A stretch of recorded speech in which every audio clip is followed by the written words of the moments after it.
में किसानों को बातचीत के लिए बुलाया है। केंद्रीय कृषि मंत्री नरेंद्र सिंह तोमर ने किसानों को आज दोपहर 3 बजे बातचीत के लिए विज्ञान भवन बुलाया है, लेकिन किसान जाएंगे या नहीं जाएंगे ये अब तक साफ नहीं हो पाया है, क्योंकि किसान इस बात पर अड़े हैं कि शर्तों के साथ कोई बातचीत नहीं होगी। इसके साथ ही किसान खुद बातचीत से पहले कोई शर्त लगा रहे हैं।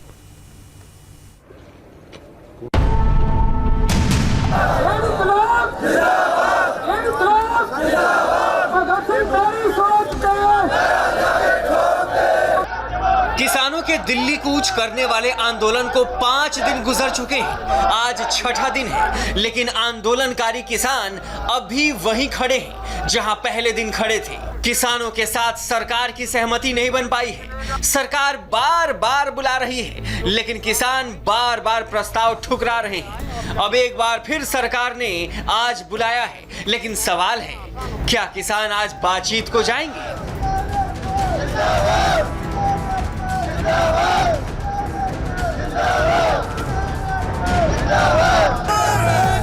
हरियाणा और उत्तर प्रदेश की ओर से जाने वाले अलग अलग बॉर्डर पर अलग अलग रास्तों पर किसान अड़े हुए हैं। पहले गृह मंत्री ने अपील की थी कि किसान सड़क से हटकर बुढ़ारी के मैदान में चले जाएं। सरकार उनसे बातचीत करने के लिए तैयार है, लेकिन किसानों ने अमित शाह की इस अपील को यह कहकर खारिज कर दिया कि बुढ़ारी ओपन जेल है।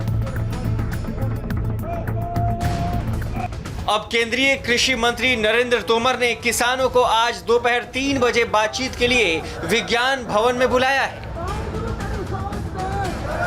सभी किसान यूनियन के महानुभावों को और किसान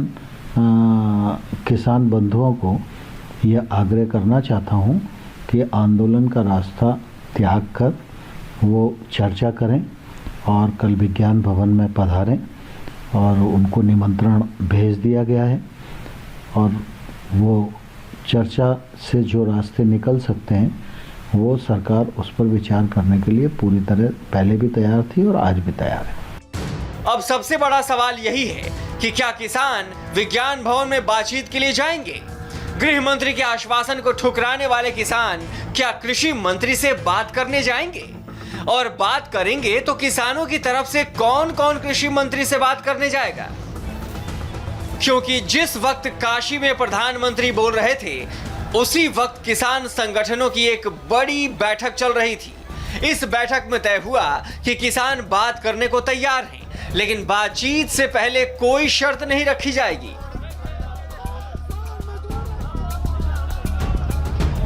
किसानों की बातचीत अनकंडीशनल होनी चाहिए। किसान चाहते हैं कि सरकार एमएसपी की बात कानून में डाले। कानून में यह लिखे कि एमएसपी खत्म नहीं होगी और एमएसपी से कम दाम पर किसान की फसल को खरीदना कानूनन जुर्म होगा। और जब तक सरकार ये बातें नहीं मानती, तब तक किसान वापस नहीं लौटेंगे, आंदोलन खत्म नहीं होगा।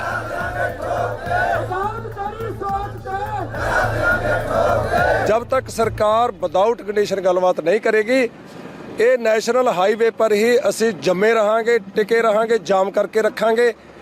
ਤੇ ਅਗਲੀ ਗੱਲ ਜੇ ਹੈ ਵੀ ਜਿਹੜੇ ਇਹ किसान है, हिंदुस्तान का किसान अन्नदाता है, सभी देश के लोगों की अन्न की ज़रूरतें पूरी करता है, आपके साथ राशन लेकर आया है, किसी के राशन पर निर्भर होकर नहीं आया। सभी के पास 4-4 महीनों का राशन है।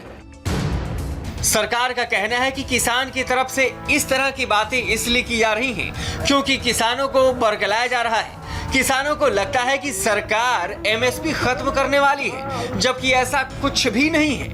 यही बात कल देश के प्रधानमंत्री ने अपने संसदीय क्षेत्र वाराणसी से भी समझाने की कोशिश की। पीएम मोदी ने इशारे में विपक्ष पर दशकों तक किसानों से छल करने और अब उन्हें बरगलाने का आरोप लगाया।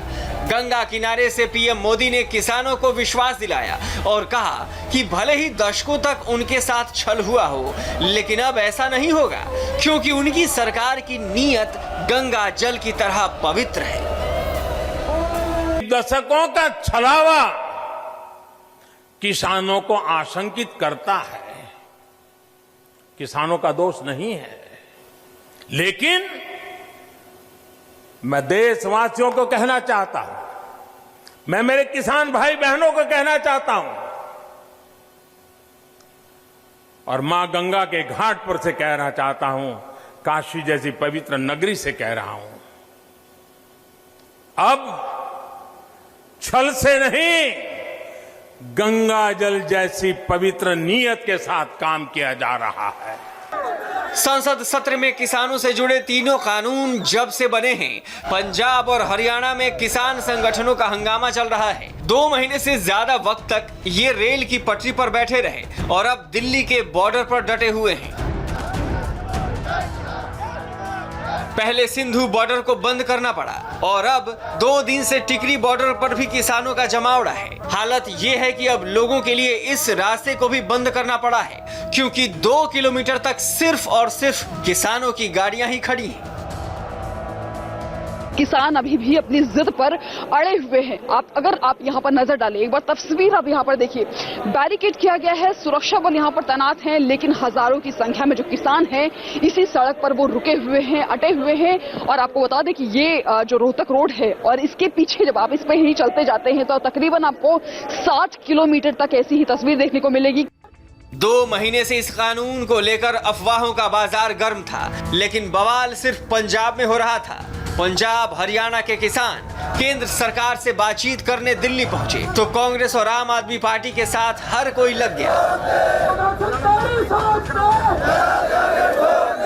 किसानों के बहाने वोट बैंक को मजबूत करने में अब हालत यह है कि सरकार आज फिर बातचीत के लिए तैयार है, लेकिन सवाल है कि क्या आज किसान सरकार से बातचीत के लिए जाएंगे? दिल्ली में एंट्री के 3 रास्तों पर हजारों किसानों का डेरा है और अब खबर यह भी है कि आज भी कई रास्तों को किसान बंद कर सकते हैं। सरकार ने जिस बुराड़ी के मैदान को किसानों के लिए आरक्षित किया था वो इन किसानों को ओपन जेल जैसा लगता है, लिहाजा किसान सड़कों पर बैठना चाहते हैं। उधर पुलिस ने 27 नवंबर को सिंघू बॉर्डर पर हुए बवाल को लेकर दंगा करने और सरकारी संपत्ति को नुकसान पहुंचाने समेत कई मामलों में किसानों के खिलाफ केस दर्ज किया है। इसको पीछे जाने का नहीं है और ना ही ऐसा कोई कंडीशन जिससे हमें लगे कि वो फंसा रहे हैं हमें, वो मानने वाले हैं। जब तक सरकार विदाउट कंडीशन गलबात नहीं करेगी, ये नेशनल हाईवे पर ही ਅਸੀਂ जमे रहांगे, टिके रहांगे, जाम करके रखांगे। मैं मेरे किसान भाई बहनों को कहना चाहता हूं, अब छल से नहीं, गंगा जल जैसी पवित्र नीयत के साथ काम किया जा रहा है। सोमवार को काशी से प्रधानमंत्री जब किसानों को अफवाहों से दूर रहने की बात कह रहे थे, तब दिल्ली, यूपी और हरियाणा बॉर्डर्स पर जमा किसान अपनी मांगे पूरी न होने पर दिल्ली को सील करने की योजना बना रहे थे। प्रधानमंत्री बोल रहे थे, इस कानून से बड़ा बाजार मिलेगा, बड़ा दाम मिलेगा, लेकिन किसान आरोप लगा रहे थे कि कृषि कानून के जरिए उन्हें बेचने की तैयारी हो रही है। मतलब किसान झुकने को तैयार नहीं है। प्रधानमंत्री की अपील के बाद भी खबर यह है कि दिल्ली तक पहुंचने वाली हर सड़क को घेरने की तैयारी है। दिल्ली का सिंधु बॉर्डर सील है, मुकरबा चौक से रूट डाइवर्ट किया गया है, सिग्नेचर ब्रिज से रोहिणी जाने वाला रास्ता भी बंद है, टिकरी बॉर्डर बंद है। लिहाजा जिन लोगों को दिल्ली से हरियाणा जाना है उन्हें NH8 से जाने की सलाह दी गई है। गुरुग्राम बॉर्डर पर भी किसान जमे हैं, लेकिन यहाँ सिंधु बॉर्डर वाला हाल नहीं है। गाजीपुर बॉर्डर पर भी धरना जारी है, लेकिन अभी यहाँ कोई डायवर्जन नहीं किया गया है। NH9 से यूपी गेट फ्लाईओवर के ऊपर से गाड़ियों को दिल्ली भेजा जा रहा है और आज किसानों की योजना दिल्ली नोएडा रास्ते को बंद करने की है।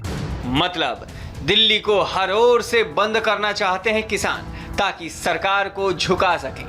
फिलहाल दिल्ली में एंट्री के 3 रास्तों पर सैकड़ों किसान डेरा डालकर बैठे हैं। सरकार ने जिस बुराड़ी मैदान को किसानों के लिए आरक्षित किया था वो इन किसानों को ओपन जेल जैसा लगने लगा है और जो किसान वहां पहुंचे थे वो भी अब वापस लौट रहे हैं।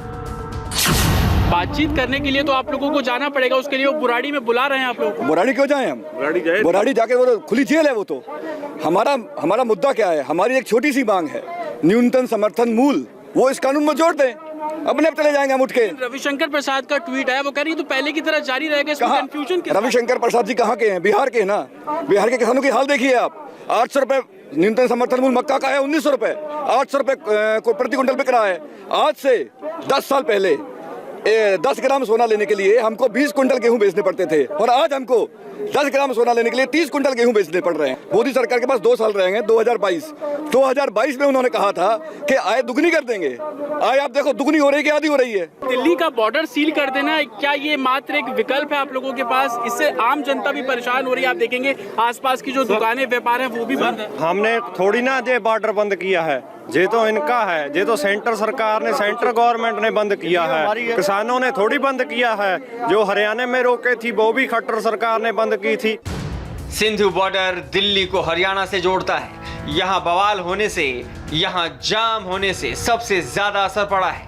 यही वजह है कि दिल्ली पुलिस ने एक्शन भी यहीं से शुरू किया है।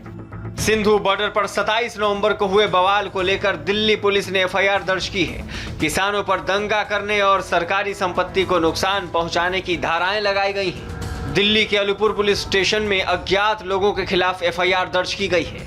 धारा 186, 353, 337, 188 और 269 के साथ कई मामलों में एफआईआर दर्ज हुई हैं। 3 पीडीपीपी एक्ट के तहत मुकदमा भी अज्ञात लोगों के खिलाफ दर्ज किया गया है। पुलिस ने अपना अच्छा इंतजाम किया हुआ है और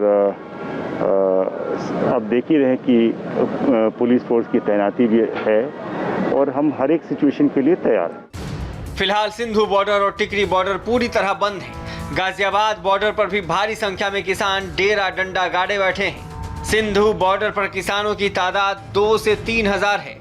टिकरी बॉर्डर पर 1500 किसान जमे हुए हैं, जबकि दिल्ली गाजियाबाद बॉर्डर पर इनकी संख्या 1000 के करीब है।